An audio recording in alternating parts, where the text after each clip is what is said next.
My text tonight comes from Numbers 6, 24 and 26. The Lord bless thee and keep thee. The Lord make his face shine upon thee and be gracious unto thee. The Lord lift up his countenance upon thee and give thee peace. Tonight I want to talk about his holy covering. You may be seated. We started this covering service 20 years ago, this September. Little did we know that September day, September 11th, 2001, would be a fateful day. Little did we know what was going to happen on that day when we scheduled our first covering service. The school shootings, the prominence of drugs, the immoral lifestyles, all those things were the things that drove us to start a covering service. And to be honest, at 8 years old, I didn't understand any of those things. I didn't understand why we were having a covering service. And when my dad woke London and I up at our little house on Bluefield Way, I didn't understand what it even meant when the Twin Towers collapsed. But what I do remember is the power and the spirit that shook the room in that covering service. What I do remember is the Spirit of God that filled the house and that kept us. What I do remember is men and women. I remember Sister Newton. I remember men and women breaking the enemy's strongholds and taking back what the devil stole. Little did we know back then, we thought the world was as bad as it could get. Little did we know that was just the beginning of trials. In an evil world, ever rushing faster and faster towards his end, evil men are waxing worse and worse. The darkness the church was fighting 20 years ago is nothing compared to the darkness we're fighting today. The ever more prevalent perversion and disgust of our society is sweeping everything. And it's the job of the church, it's the job of you and I to stand in that balance. Worthy already, but not yet. We're the glimpse of the kingdom. We're the only light that the world can see, is you and I.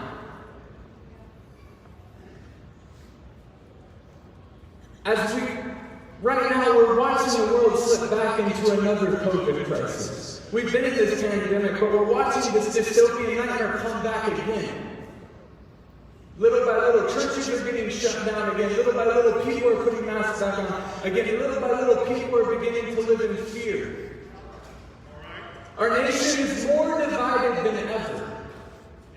Half of our population thinks that the system is rigged against them.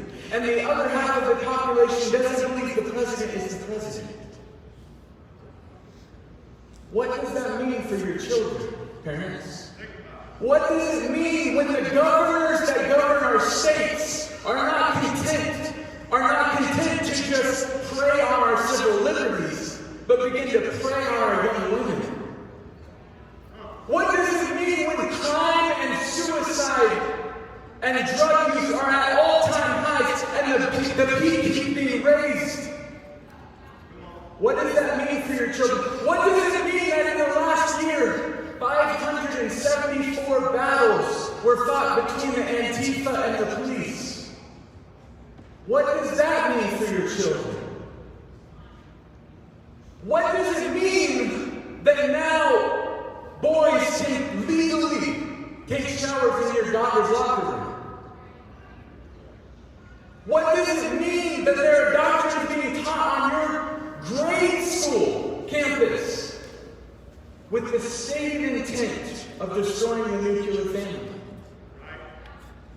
What does it mean that the transgender doctrines are now being forced down your children's throats whether you like it or not?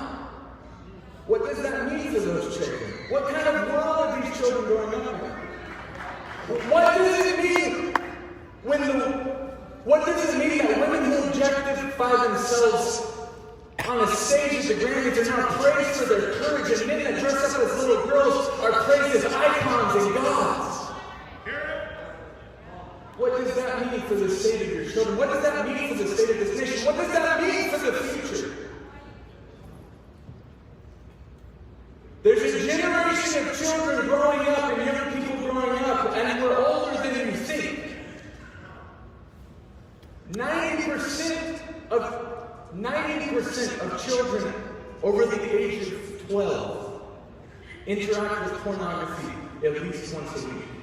90%. That means even the Pentecostal kids around, even your kids. And this is where it gets scary. Because none of that was scary enough. It means that there's an entire generation being brought up who's raised on their fundamental basis of morality has been skewed. All studies show that an overwhelming majority of young people 12 and up believe that not recycling is more immoral than viewing pornography.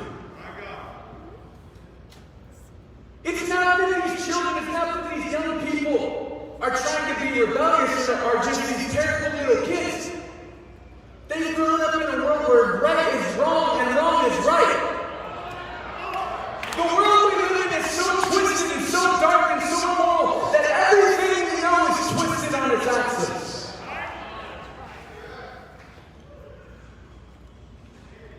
Parents, this is a covering service. This isn't a parenting service. But I beg you as a youth pastor, get in your child's business. Get in their Instagram. Get in their TikTok. Look at their phone. You don't understand the depravity. You don't understand how vile that you can't even begin to imagine on a daily basis. Their phone, you're a good little Pentecostal kid. They're being exposed to evil that will blow your mind.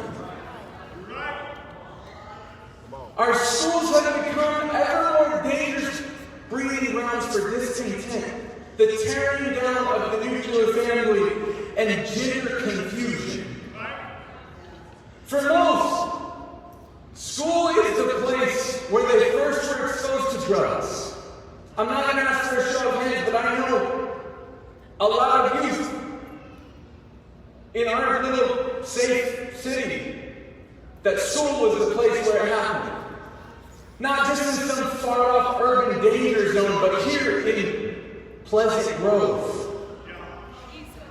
None of my backsliding friends, none of my friends on their way to hell today were shot in some horrific shooting, some high school shooting, but they're still casualties. The casualties of the world, they didn't take it seriously enough. They've destroyed their minds. They've literally blown their minds on drugs. They're homeless, they're destitute, they don't even know who they are.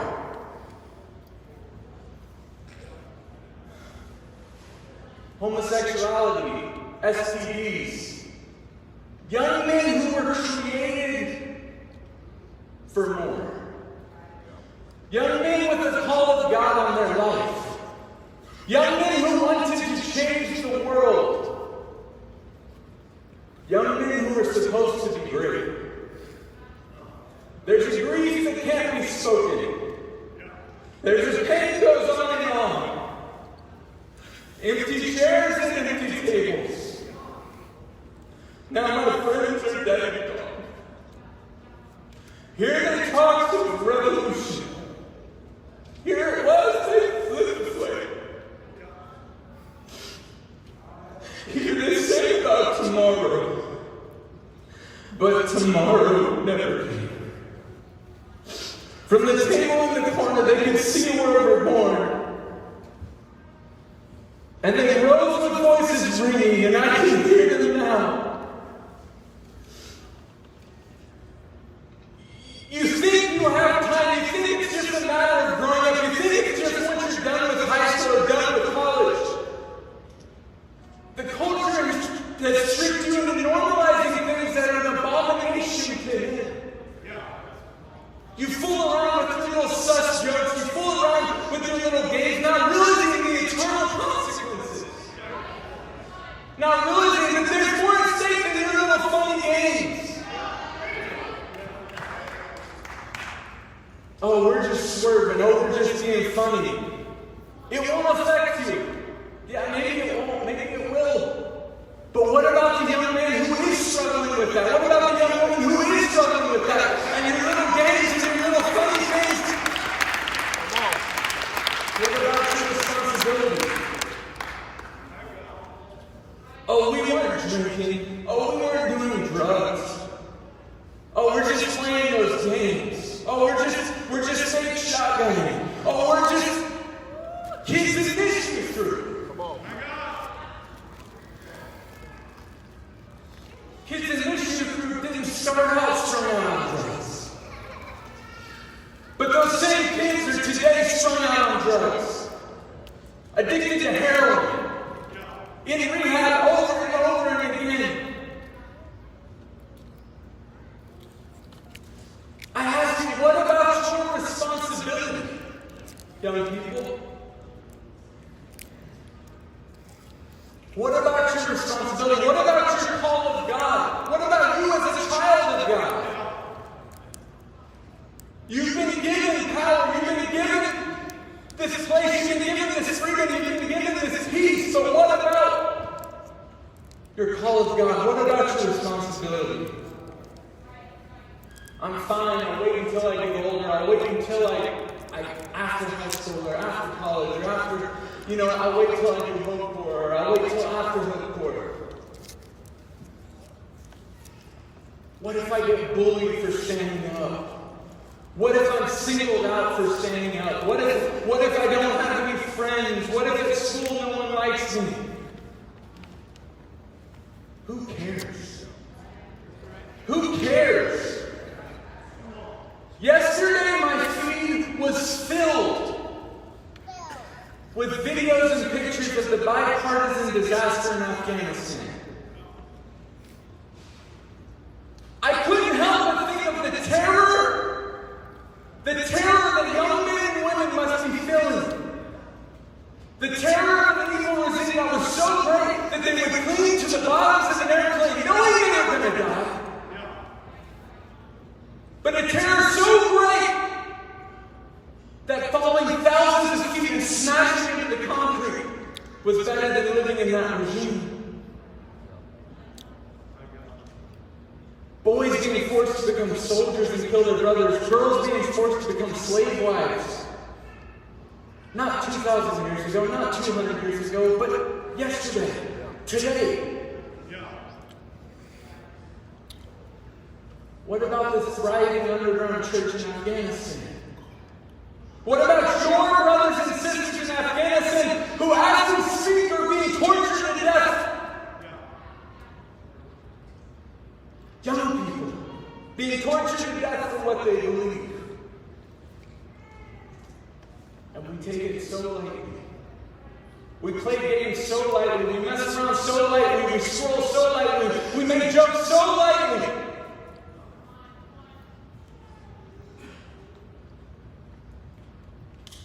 Oh, my friends, forgive me, that I live and you are gone. There's a grief that can't be spoken. There's a pain that goes on and on. Phantom faces at the window, phantom shadows at the floor, empty chairs and empty tables, where my friends will meet no more. They aren't able to worship like we're able to worship. They aren't able to meet like we're able to meet. They have lost that freedom that you and I take for granted. Young people stand.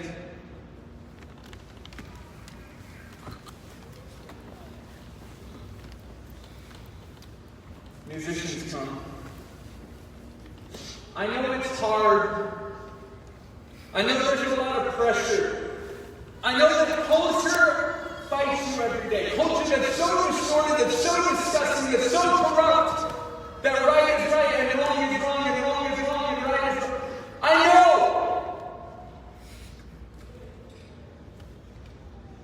But you've been given so much more. Yes, you're young.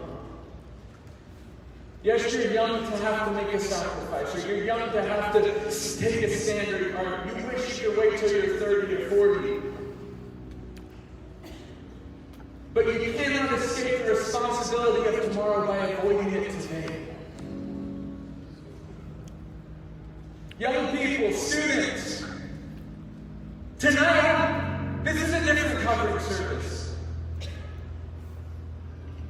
We're going to cover, but tonight I'm challenging every single one of you.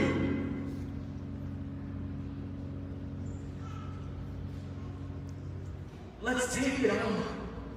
Let's not just let this covering be something that covers us, but let's let this covering be an anointing for a lost and dying world, for a perverted and corrupt world, for a disgusting world.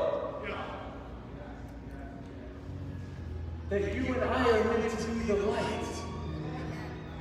And not to conform, but be truthful.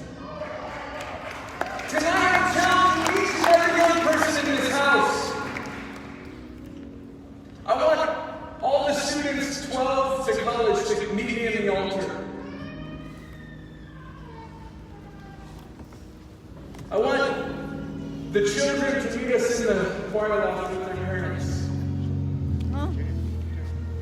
Tonight, this is not just another covering service where mom prays for our protection on the big bad school world. And yes, the world is uglier and more dangerous than it's ever been. And we need covering from sickness, we need covering from drugs, we need covering from pornography, we need covering from school shootings, we need covering from all that.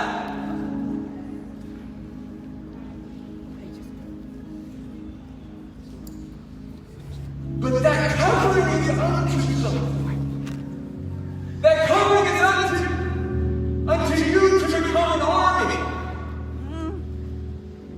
Not just of little church kids. Not just little kids who make it and become. But of a strong holy that's the man God called to be. Of a strong boogie that's the man God called to be. When Samuel throws off the childhood and stepped into the man that God called him to be, that covering is transformed from some protective thing into an anointing to where he can be who God called him to be.